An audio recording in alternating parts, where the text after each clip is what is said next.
Hi, this is Gregory Appa, Operations Manager of TBF Computing, and today we will be discussing our Value Check team. Members of our Value Check team perform a very important process, that is, determining the remarketability of any material that we receive from our clients.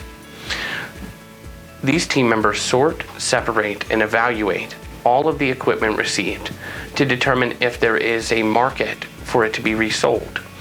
This allows us to keep as much material out of the waste stream as possible. Another important ancillary function of the team is to sanitize the equipment of any identifying markings or stickers, including asset tags, so that the equipment can never be walked back to our client. Taking the time to perform these sorts of processes ensures that we can offer you the best return on your equipment.